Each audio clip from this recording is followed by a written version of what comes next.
KTV 시청자 여러분 안녕하십니까? 인도네시아 하나은행 부행장 이화수입니다.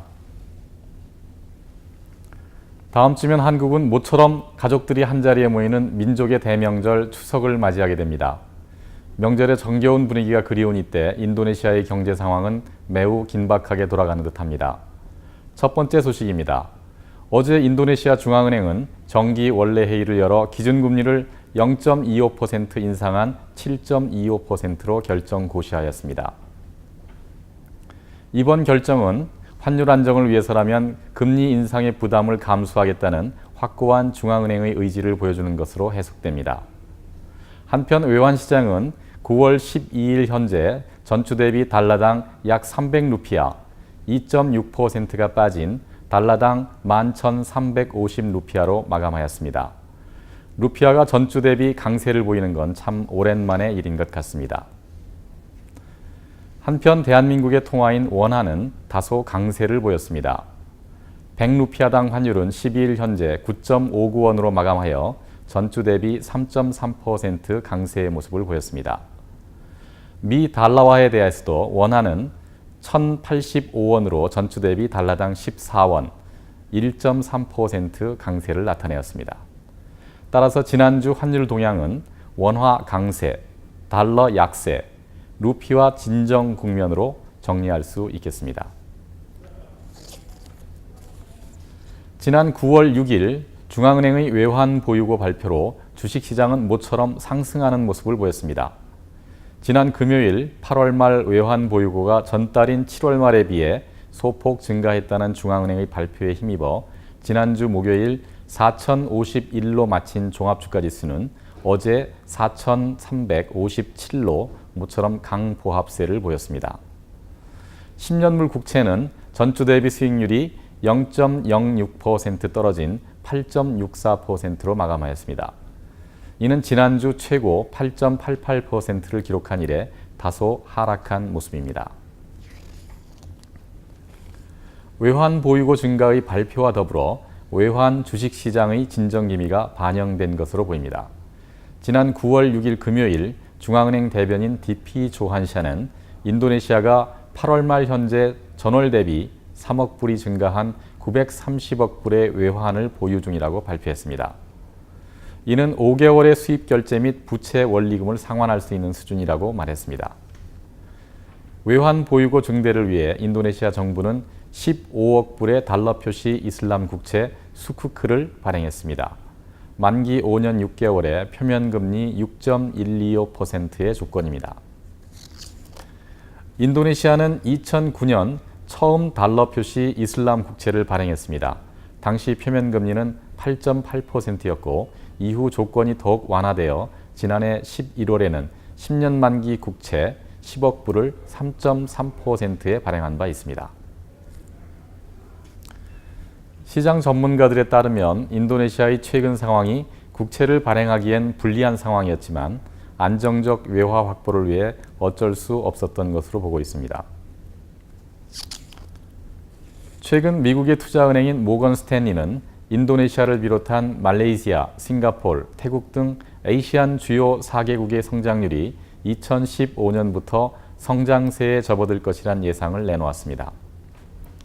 다만 인도네시아에 대한 문제점으로 미국의 양적 완화 촉소 조치에 대한 취약한 면이 많다는 점, 중국의 성장 둔화에 따른 원자재 가격 하락이 인도네시아의 경상수지에 부정적 영향을 줄 것이라는 점을 지적하였습니다.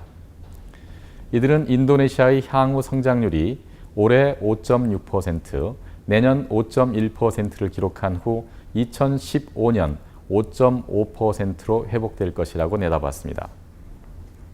한편 모건 스탠리는 인도네시아의 현황과 관련하여 다음과 같이 조언하였습니다. 경제 상황이 좋을 때 변화와 체질 개선이 있어야 한다. 한국도 그런 변신에 성공한 나라 중 하나다. 그렇지 못한 나라들은 어려움을 다시 겪게 된다. 어려움이 혹독하다 하더라도 언젠가는 변화와 체질 개선을 단행해야 하고 지금이 그 때라는 것입니다. 시청자 여러분, 이곳 인도네시아 자카르타에서 생활하시면서 가장 힘든 것을 꼽으시라면 아마도 연일 막히는 교통 문제를 꼽으실 것입니다. 지난주 금요일 세계은행, 월드뱅크는 인도네시아가 경제 성장률 개선을 위해서는 물류 비용을 낮추는 조치가 있어야 한다고 권고하였습니다. 인도네시아의 물류 비용이 국내 총 생산, 즉 GDP 대비 26%에 이른다고 합니다. 이는 싱가포르의 8%, 말레이시아의 13%는 물론 태국의 20%, 베트남의 25%에 비해서도 높은 수준입니다.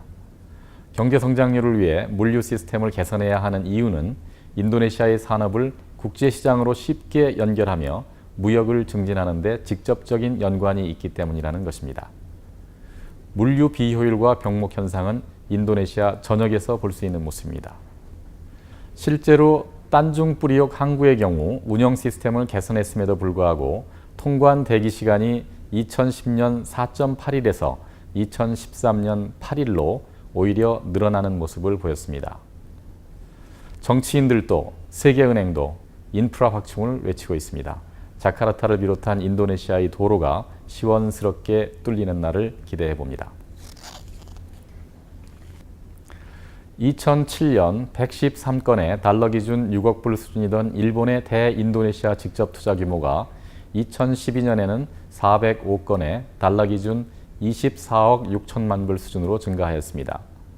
일본 기업들은 2억 4천만 명이 넘는 인구를 보유한 인도네시아 시장에서 최근 중산층이 증가하여 전체 인구의 절반을 넘어섰고 있다는 점에 주목하고 있습니다.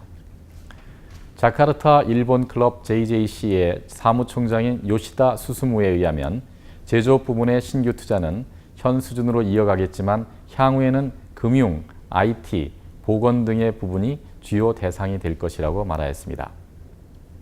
일본은 2012년 중 천연고무, 펄프, 제지, 화학, 자동차 부문에 주로 투자를 한 것으로 조사되었습니다. 마지막으로 인도네시아에서 부동산 고수로 통하고 있는 뜨리하트마 할리만의 이야기를 전해드리겠습니다. 아마 부동산에 관심이 있으신 분이라면 들어보신 회사일 겁니다. 부동산 개발회사 아궁 포도모로 그룹인데요. 1969년 설립 후 현재 4,000명이 넘는 직원을 두고 있고 수많은 프로젝트를 통해서 아파트, 쇼핑몰, 호텔, 오피스 건물 등 랜드마크를 건설 운영해 오고 있습니다. 뿌리하트마 할리만 회장은 현재 61세로 선친이 설립한 회사를 40년 넘게 이끌어온 분이신데요. 그에게 수많은 어려움을 헤치고 지속적인 성장을 유지해온 비결을 물었습니다. 그는 이렇게 대답했습니다. 답은 간단합니다. 욕심을 버려야 합니다. 그리고 신중해야 합니다. 대규모 프로젝트는 한꺼번에 여러 개 진행하지 말아야 합니다. 그렇지 않으면 재정적 능력이 위험해질 수 있습니다. 라고 말했습니다. 그의 잠언 몇 가지를 살펴보겠습니다. 살아남기 위해선 용기가 필요하다. 실패의 원인은 두려움과 욕심이다. 어려울 때 사서 짓고 지어서 경기가 회복된 걸 확인하고 팔아라. 위기를 두려워해선 안 된다. 기회는 항상 그 속에 있다. 이 중에서 시청자 여러분께서는 어떤 말이 가슴에 와 닿으십니까? 나름 성공한 사람의 말을 통해서 건설적인 미래를 생각해보는 주말이 되시길 바랍니다. 지금까지 시청해 주신 여러분 감사합니다.